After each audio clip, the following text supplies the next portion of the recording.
All right, ladies and gentlemen, welcome to another edition of Simplifying Healthy Decisions with Dino and Travis.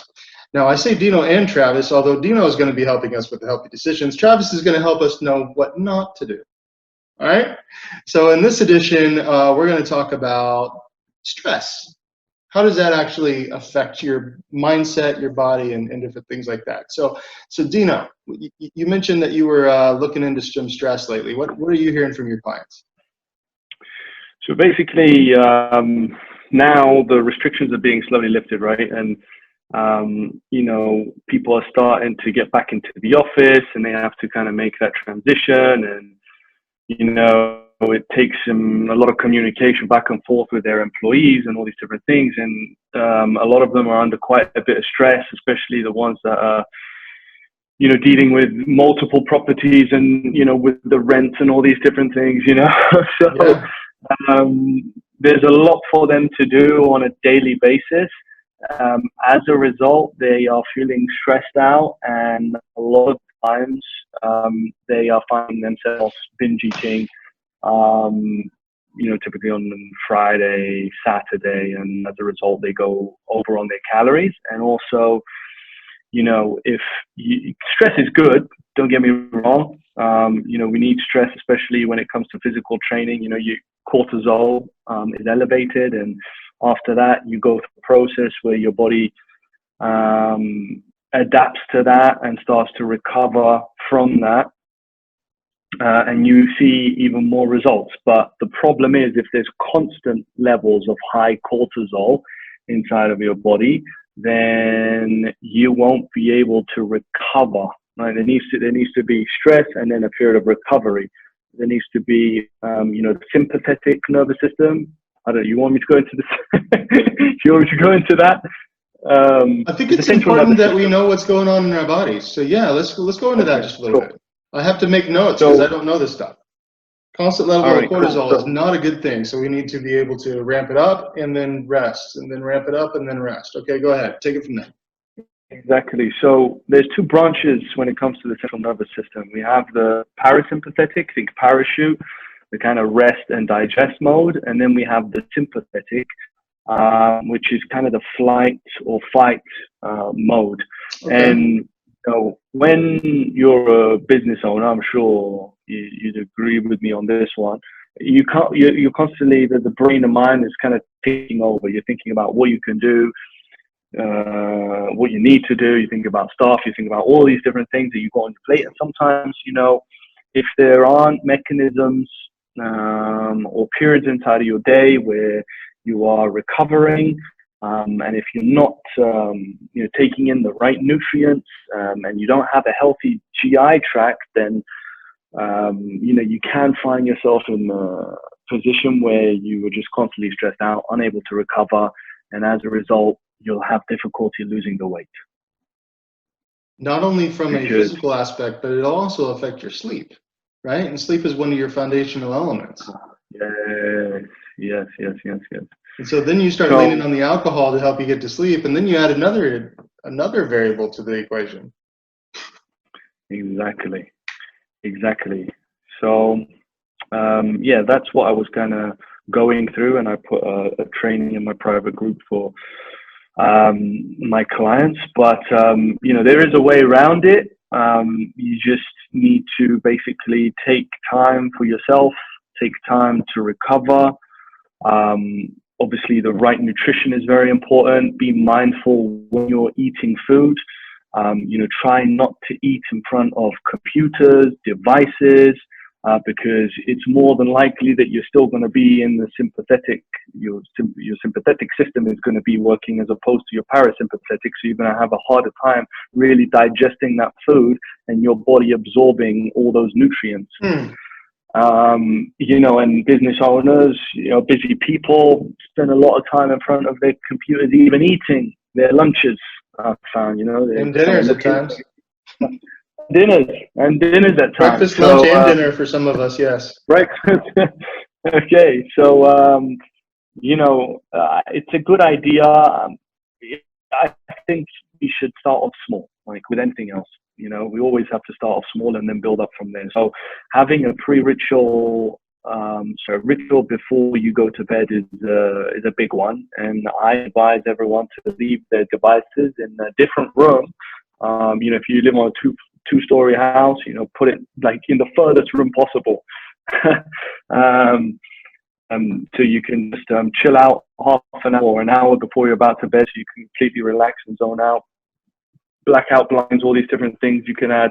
If you really must, like if it's an emergency, put night mode on your phone, have some kind of screen filter to stop the blue light from coming in so it doesn't suppress melatonin. So you can do small things like that to really get in better quality sleep. Then you can think about supplementation. You could think about a zinc magnesium supplement. You may want to think about an extra bit of melatonin. Obviously, these are just guidelines. Don't advise anyone to take all of these things or do all of these things. It really depends on the individual and where you're at. And then once you've got that down, then you can kind of build off there. But it's a slow and steady process. Okay. So I'm one of the people who use my phone as a way to wake myself up in the morning. It's got my alarm. It's there, emergency if I need it. I have a nice cover on it so I can lay it actually screen down without damaging the screen. And so I usually keep it screen down next to me. And so any flashes or anything like that doesn't actually go off at night, so that doesn't bother me. But it's still there for my alarm. Mm-hmm. My nightly routine is typically not unplugging enough. I know what that is. So when it comes to that decompressing, getting to that parasympathetic system from either eating, so you're ingesting the nutrients, or your nightly routine, what should we actually be trying to do there? Is that more of a meditation or quiet time? Is that more of a just find yourself a peaceful place to go in? Should we be reading? Should we be just kind of winding? What does that look like? Yeah. So for me, it's really. I mean, if the phone, if you have to have the phone in, then fine. That's completely fine. But like you said, turn it on the other side so you don't see the light come on. Because that light is going to affect. If you're trying to sleep, that light's going to affect you.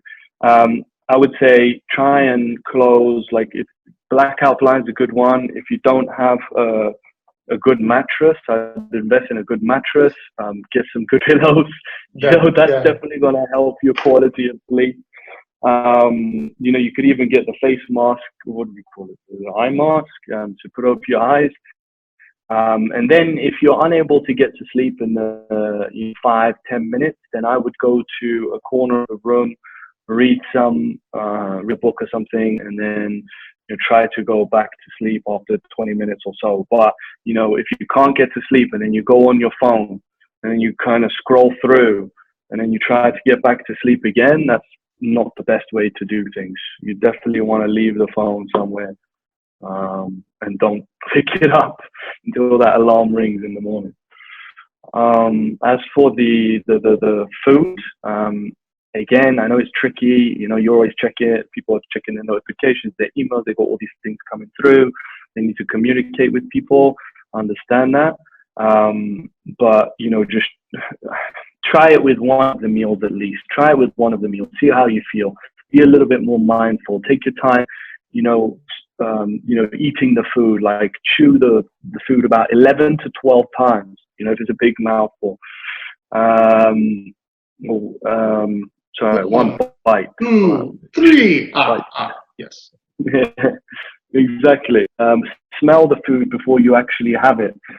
All these different things are going to help with just a healthy GI tract and having a good quality sleep as well. Because we have to remember that the two bridges between the external and the internal are our nervous system and the immune system.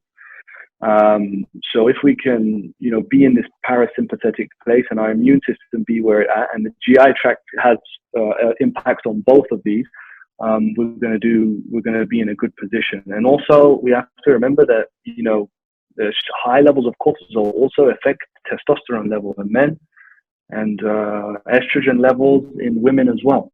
So that's also a big one. And, if you really want to get So to a that's my solid. problem. So, Maybe, who knows? Who knows? I'm just kidding. so you know, the hormones need to be at a good level as well if you want to see a good rate of fat loss, if you want to see you know, perform well when it comes to exercising. All these things are intertwined and interconnected. So you know, it's really one part of the puzzle that's essential to really get down. All right. Any closing thoughts for us today? Any closing thoughts? Yes, I just want to finish off with mindset, because, you know, we could talk about the sleep routine and we could talk about all these different things, but at the end of the day, it's how you react to external circumstances, which is going to affect your stress levels. And, you know, at the end of the day, if you have deadlines, if you have all these things going on, you know, people are breathing down your neck, your reaction is still in your control. And I'll always remember a saying that, you know, everything's going to be okay at the end of the day.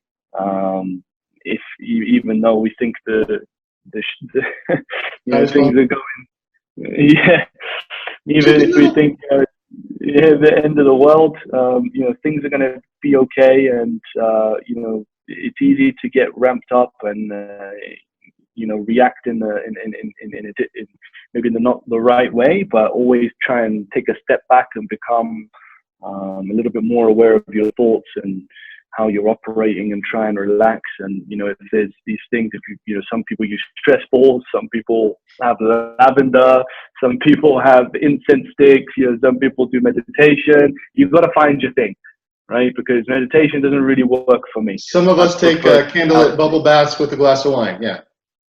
Exactly. So, you know, you've got to kind of test and experiment like everything else when it comes to health and fitness. But you'll get there at the end as long as you keep going. All right. You just got to keep going, keep trying. Cool stuff. Well, you heard it here, folks. You just got to keep going.